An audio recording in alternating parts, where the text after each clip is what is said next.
Hello and welcome into another episode of Locked On Wolves. Today on the show, we're talking Timberwolves lineup data with Julius Randle, some surprising lineup data for the Wolves. And it's all relevant now with Julius Randle back in the mix for Minnesota and Rudy coming back soon. Also, Wolves Sixers tonight. We'll preview the matchup against the shorthanded and downtrodden 76ers. It's all coming. Welcome in. You are Locked On Wolves.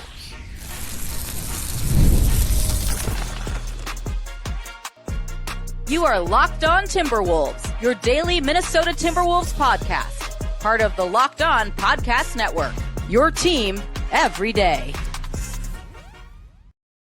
Hello and welcome to the Locked On Wolves podcast, part of the Locked On Podcast Network, your team every day. My name is Ben Beecken. I am the host of Locked On Wolves. Happy Tuesday, everybody. Happy Timberwolves game day. The Wolves are at home for one of those fantastic one-game homestands that the Wolves have so many of this year. They're playing host to the Philadelphia 76ers.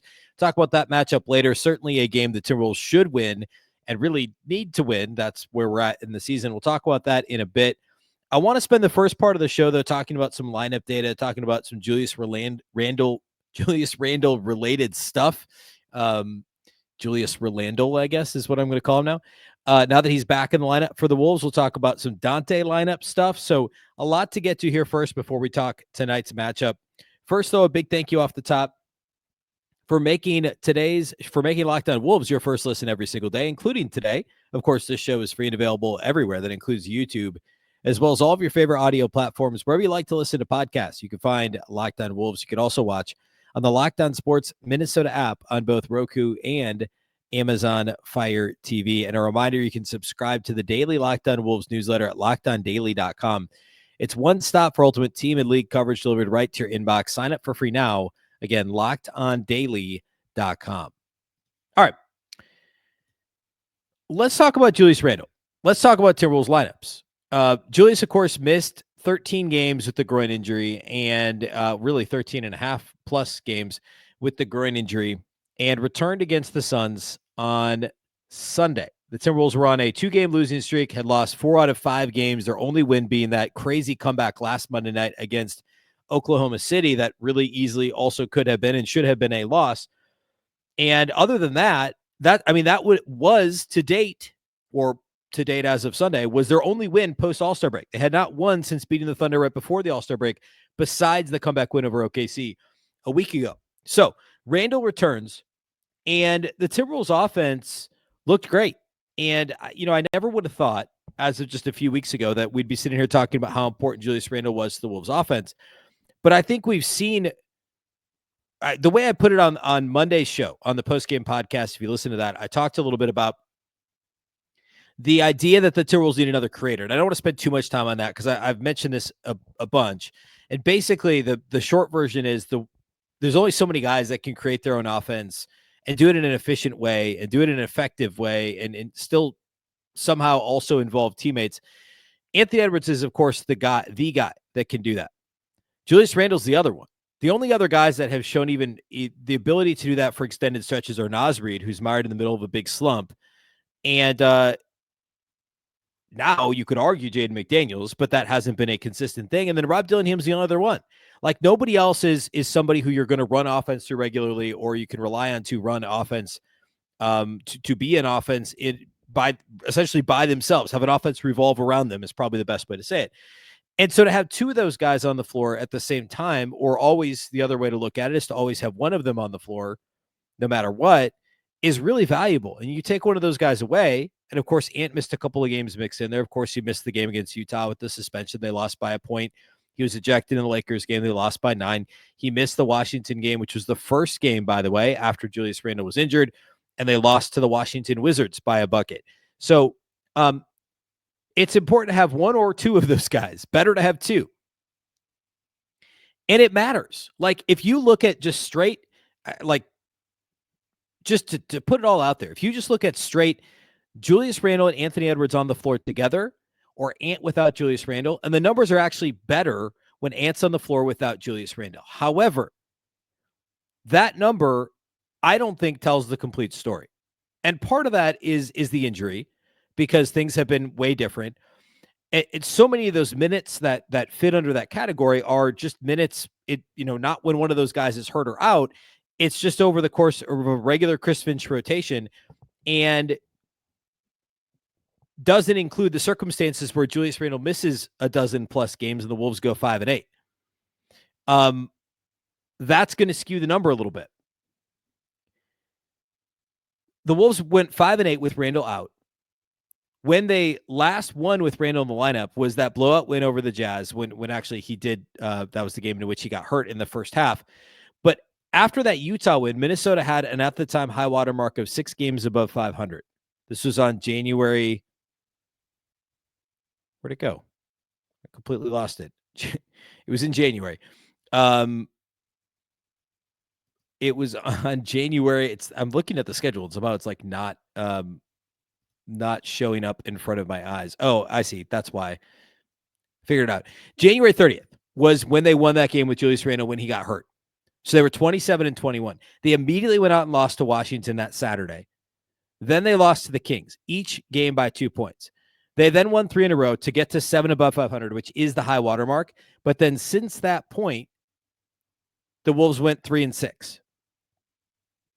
And that win against Utah was the 5th of a season-high 5-game winning streak. Remember last year, the Wolves famously didn't lose 2 consecutive games, didn't lose 3 consecutive games all season, which feels like, at this point, an absolute dream. Remember that last year? There was just never a streak like that throughout the course of the season. In fact, the Wolves didn't lose 2 consecutive games until January last season.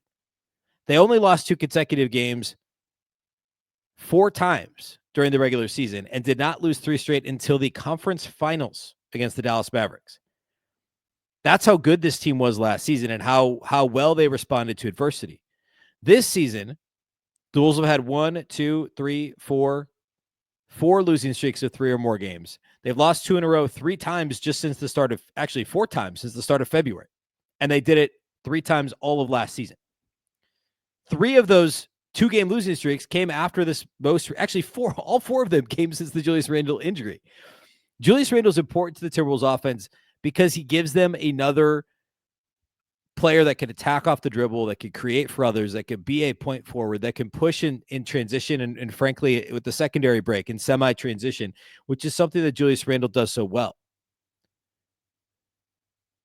Randle, without Anthony Edwards, in the lineup is not good. It's just not like that hasn't been a good combination for Minnesota. Ant without Randle's been slightly better than the 2 of them together. But I would argue that having Randle on the floor for, with Ant for whatever it is, 20 plus, 25 plus minutes per game when he's healthy is a positive thing, despite what the numbers say about him playing without Randle. And it also impacts those minutes without Randle in a positive way. Teams have to defend Anthony Edwards differently in each of those situations, and Ant gets different looks. I want to hit on one other really interesting lineup note, which is more Dante DiVincenzo related than anything. And it also, there's a Randle note in there as well. So I want to do that next. Then we'll look at the Philadelphia 76ers matchup on Tuesday night. We'll briefly peek ahead to Charlotte on Wednesday as well, since it's a back-to-back. So a lot to get to still here, but the quick summary here is Randle is good for the Wolves offense as long as Randle's playing within the Wolves offense. There's obvious caveats there, and we all saw how clunky it was in October, November, December, and even into January. But prior to the injury, things were starting to get sorted a bit. And I do think having that other creator, even if it's not Karl Anthony Towns, it's not the same as it was last year, is truly beneficial for both Anthony Edwards and then more broadly the Timberwolves offense as a whole. All right, let's talk about the DiVincenzo piece of the lineup. We'll do that here next.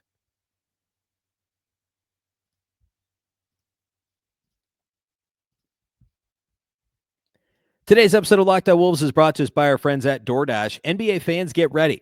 They swoosh, you save. Thanks to Dash Pass, every time a player drops 50 or more points in a game, you score a huge deal the next day. It's simple.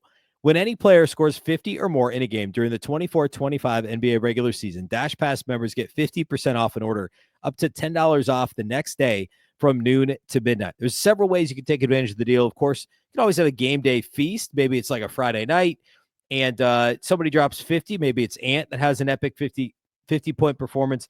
The next day, between noon and midnight, get some wings, pizza, burgers, whatever your favorite local spot is delivered straight to your door, or it's a late night cravings the next night, Saturday night, up until midnight. Maybe you're staying up late watching highlights, or you just need a midnight snack. Use Dash Pass to grab something delicious while saving big. Sign up for Dash Pass and be ready to save. When any player scores 50 or more in a game, Dash Pass members get 50% off an order the next day, up to $10 off. Just use promo code NBA50 from noon to midnight after a 50-point game on eligible orders at participating merchants. Must have an active Dash Pass account. Terms apply. Visit DoorDash to learn more.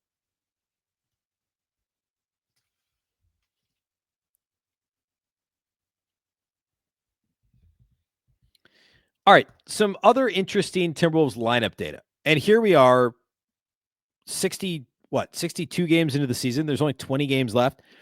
So essentially the 3-quarter pool, right? 75% of the way through the schedule. I think we can start to we're at more than trends now, right? For the season. Interestingly, as I was looking at some of the Randle Ant numbers and trying to figure out like what some of the trends were within these lineups, I was going to make the point about how Ant and Randle played well together with other lineups that weren't simply the starting lineup. And sure enough, that's absolutely the case. Of course, the lineup that Ant and Julius Randle have played with the most together is the we'll call it the opening night starting lineup. I don't know that it's necessarily the preferred starting lineup anymore. Conley, Edwards, McDaniels, Randle, Gobert. For the season, it's a plus 2.1 net rating lineup, which is actually only 48th percentile league-wide. It's 38th percentile offensively and 58th defensively. The next most used lineup with those two guys together is the starting lineup, but with DiVincenzo in the lineup instead of Mike Conley. So, without looking, I would have absolutely assumed that the starters plus Dante minus Conley would be a better lineup. And I'm sure you would assume so as well. Not true. In about a third as many minutes, it goes from a 48th percentile lineup, replace Conley with DiVincenzo, to a 26th percentile lineup. The offense drops 4 percentile points, and the defense drops a whopping 29 percentile points from a 58th percentile defense to a 29th. A couple of observations here. One, obviously it's a smaller sample. Yes. Fine. Still, 336 possessions is not nothing. Secondly, it includes obviously a ton of early season minutes with DiVincenzo when he just wasn't playing well. I think it's worth saying that, but the numbers are what the numbers are. The last thing is I think it does speak to how good of a team defender Mike Conley still is. And I'm not about to sit here and say Mike Conley should play more. Like, talked about this a little bit on Monday's show. Conley played like 20 minutes and he was the Wolves' worst player on the floor on Monday or Sunday against Phoenix. That's true. But we can't pretend like Mike Conley is 100% washed and not a valuable defender, not a valuable occasional contributor offensively, because I think that that's the case. This isn't at all to suggest that DiVincenzo's not, because we saw the 8 threes and the 5 steals that he provided against the Suns on Sunday. DiVincenzo is going to be a massive part of this team down the stretch and will absolutely play more minutes than Mike Conley. The point is, Conley has good synergy with that lineup, and especially with specifically Rudy Gobert, and at this point, I would say with Ant as well. There's a time and a place for Mike Conley minutes. And I wonder how much of this lineup data the Timberwolves coaching staff looks at when it's like, hey, let's put, because the other thing is like these Dante with the starters minutes, that's pretty recent too. Like there was some of that in January before the injury to DiVincenzo. So I wonder if we see, coming off of the Phoenix game and how well Dante played and how poorly Conley played on Sunday, I said this on Monday's show, could we see DiVincenzo back in the starting lineup Tuesday night at home against the Sixers? I think the answer is, I think it's likely. Then what does Chris Finch do when Rudy Gobert returns, which very well could be this week? I wouldn't shock me if it was Wednesday on the road against Charlotte. If Gobert is back in the starting lineup, Conley moves back to the bench and DiVincenzo starts, and then there's some sort of a stagger to the Conley and Gobert minutes to try and get those guys to play together. And the chemistry between Conley and Gobert is so much greater than Dante and Rudy. In fact, Dante DiVincenzo and Rudy minutes are like, you just look down all the 5-man lineups, and any of them that have Dante and Rudy are far worse than Dante and Naz or Conley and Rudy. Like the chemistry just isn't there for those guys. So to have a fully healthy rotation, and this is one of the things Chris Finch talked about the other day, is he may have a 10 or 11 man rotation at this point, which is surprising considering he's had essentially 7.5 to 8.5 all season. Can he figure out a way to stagger lineups? Of course, opponent matters and matchups matter, but where Conley and Gobert are playing together more, Dante is playing more with Naz than he is with Rudy. Dante is playing more with Randle than he is with Rudy. And, DiVincenzo is still starting and Conley's coming off the bench. Like, can those lineups be kind of massaged to line up the guys that have better pairings? I mean, the short answer is yes, they certainly can be.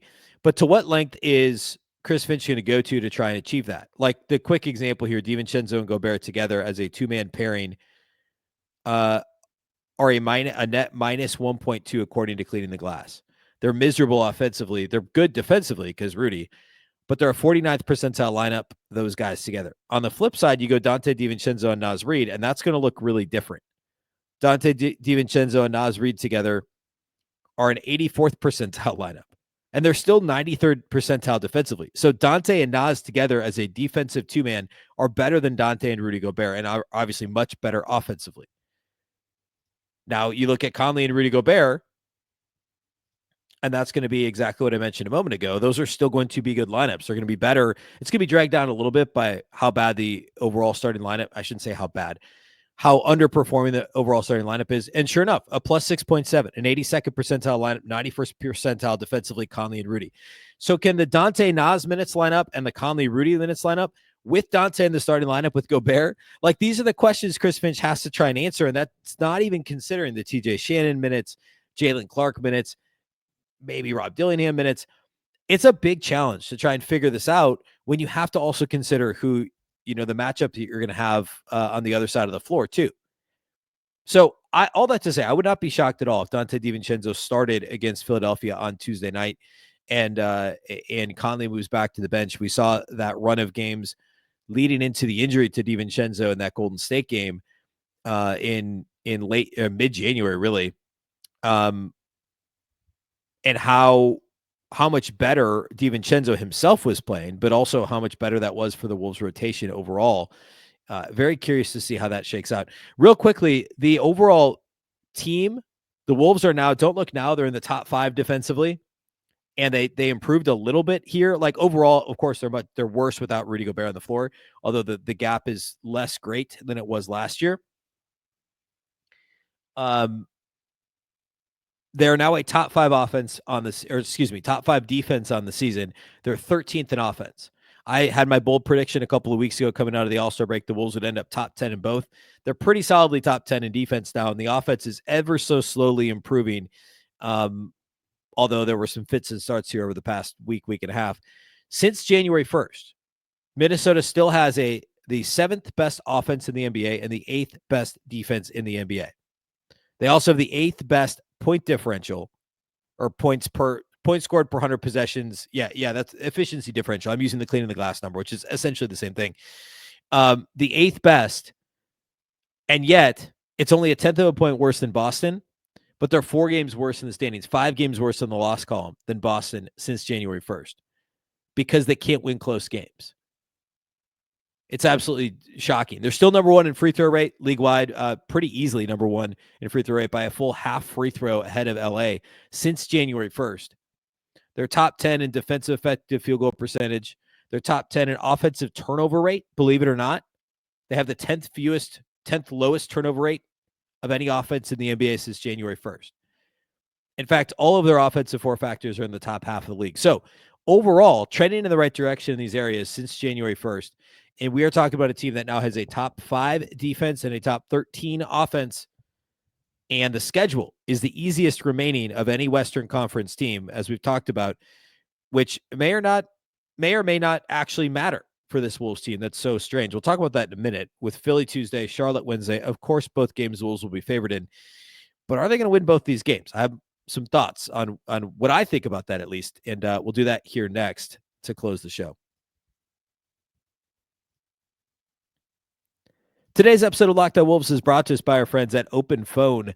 Running a small business means you're wearing a lot of hats. Your personal phone becomes your business phone, and before you know it, You're juggling customer calls day and night. As your team grows, it becomes impossible to manage everything with just your personal number. That's where OpenPhone comes in. It's the number one business phone system designed to help you keep your work and personal life separate. For just $15 a month, the cost of a few coffees, you get complete transparency and visibility into everything happening with your business phone number. OpenPhone works through an app on your phone or computer and integrates with tools like HubSpot and hundreds of others. It also uses AI-powered call transcripts and summaries, so you'll have a rundown of your calls and action items the second you hang up. And if you miss a call, no problem.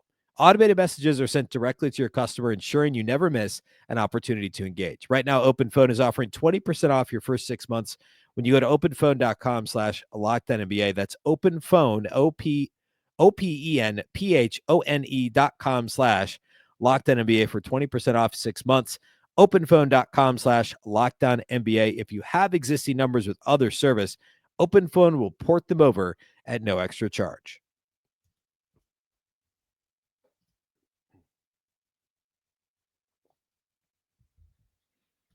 All right, Wolves Sixers tonight from Target Center. The dreaded 1-game homestand is back for the Timberwolves.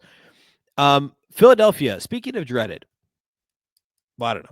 I guess everything about the Sixers season they're dreading right now. Things are going from bad to worse. Of course, just a few days ago, Joel Embiid ruled out for the season. I mean, he's only played in 2019. He played in 19 games this season. He's now out for the season. Tyrese Maxey, well, of course, Paul George has been out, hasn't played much. He missed the Portland game, I believe. Yeah, I'm pretty sure he missed Monday night's game against Portland. He's played in 40 games this season out of a possible 59. And then Tyrese Maxey against Portland on Monday night hurts himself. Looked to be a pretty significant back injury. So I mean, I don't know what I mean by significant, but significant enough that it'd be surprising if he played against the Wolves on Tuesday. So you're talking the Sixers' best 3 players. Who does that leave? Well, Kelly Oubre Jr. That's kind of where we're at. Andre Drummond in a like suddenly we're back in time 10 years.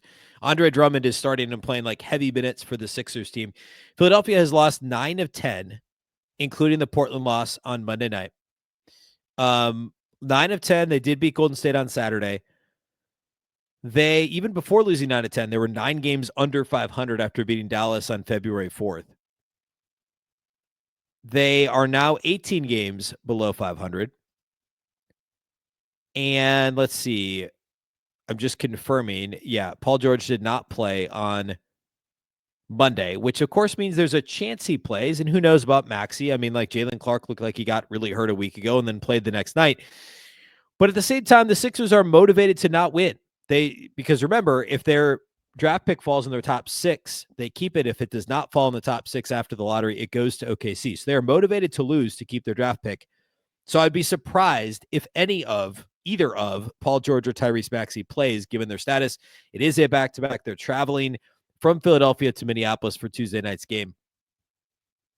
So we could be looking at a Maxey-less and a Paul George-less, and of course an Embiid-less Sixers team. Before recording the show, I looked at FanDuel, and the Timberwolves were 13-point favorites. I'm going to look again. I refreshed it. It's now 13.5, which I'm sure is reflecting the Maxey injury. Seriously, I don't know, 20-some minutes ago, I looked at this. It was a 13-point line. Minnesota was minus 13. Now it's minus 13.5 at FanDuel at home against the Sixers. The Wolves, other than Rudy, are healthy, and there's a chance Rudy plays. My guess is, especially given all this, that he probably sits against the Sixers on Tuesday and then plays against Charlotte on Wednesday. It's impossible to even really look at this matchup and be like, here's what the Sixers are good and bad at, because the guys playing against the Wolves on Tuesday are not the guys that were playing back in October regularly, at least. For the season, the Sixers are good at getting to the free throw line. That's kind of their calling card offensively. They're not a great three-point shooting team. They don't shoot that many free three-pointers. They're kind of middle of the pack in terms of three-point rate. They don't play fast. It's just kind of a, half-court offense. Ideally, they wanted this thing to run through Embiid, of course, and Paul George to a lesser extent, and that hasn't happened due to injury. And without Paul George, who's getting, and obviously without Embiid, who's getting to the free throw line? Well, it was Tyrese Maxey. Kelly Oubre is the only other guy averaging 3 or more free throw attempts per game, so he's the only one that you really got to worry about offensively. They're also not very good defensively. They force turnovers, but they give up the worst effective, or they give up the best. They have the worst defensive effective field goal percentage of any team in the league at Basketball Reference, so they're not a good defensive team either. This is a game the Wolves absolutely need to win. They just lost to Portland by 17 points at home the night prior. Maxi's hurt, George is hurt, and Bede's hurt. The Wolves have to win this game. The other reason is because the next night, the Timberwolves travel to Charlotte to take on the Charlotte Hornets, and I am kind of a little bit worried about that game. Now, Charlotte lost to Golden State on Monday night by 18. Charlotte is still Charlotte. Charlotte is 14-46 this season. They have the third worst record? No, second worst record in the entire NBA. Okay. It is a very winnable game for Minnesota. However, and also I should say Charlotte has lost now 7 games in a row. They've lost 10 of 11, and they've lost 16 of 18 games. Charlotte has. It is a back-to-back for Minnesota traveling to Charlotte. Minnesota beat Charlotte by 21 back the first week of November. Another game Minnesota should win. I would be more nervous about the Wolves-Hornets game on Wednesday on a back-to-back with travel than I am about the home game against Philly, a shorthanded Philly team, on Tuesday night. The Charlotte matchup also has a bit more high variance to it. Like Philly's not going to play fast. They're not going to do anything you're not expecting, especially with their depleted lineup. Whereas the Hornets, they don't, pace-wise for the season, they don't play fast. And, of course, they've got, injuries themselves. But you could see a path where Charlotte plays a bit of a higher variance game. They shoot more threes. They get more offensive rebounds. They can play fast if they choose to push the pace. Some of the stuff the Wolves can struggle with, and I would have some concern about that. Of course, they've got plenty of injuries themselves, like Brandon Miller out for the season. Seth Curry's been banged up. Miles Bridges has been banged up. Old friend Josh Okogie banged up. It's a bit of a trap, if you ask me. I think the Wolves lost at Charlotte last year, so I'd be more concerned about Wednesday than I am about Tuesday. One thing at a time, though. The Wolves need to win Tuesday night. I think that they will. I think that it's a good matchup for Minnesota. I think that they're feeling good after the Phoenix game, and I would feel more confident about that game. What we'll do, we'll have the live postcast following it. Jack and Luke over at Locked On Sports Minnesota on YouTube. You can watch that live, and then that audio will be right here on this feed. The next episode on the Locked On Wolves audio feed will be that live postcast. Then I will follow with the Wednesday regular post-game pod that I'll do. That will post early Wednesday morning. Back at it again Wednesday night. The same kind of rhythm there as well. So lots of shows upcoming this week. Tons of winnable games for Minnesota. Be sure to be with us every step of the way. Of course, Locked On Wolves, a big thank you for making Locked On Wolves your first listen every single day. We are every day, Monday through Friday, plus the live postcast as well. You can listen to Locked On Wolves wherever you like to listen to podcasts. You can watch on YouTube, and you can also watch on the Locked On Sports Minnesota app on Roku and Amazon Fire TV. You can also watch you can also follow on X at Locked On T-Wolves and also at Beecken with 2 B's, 2 E's, CKEN.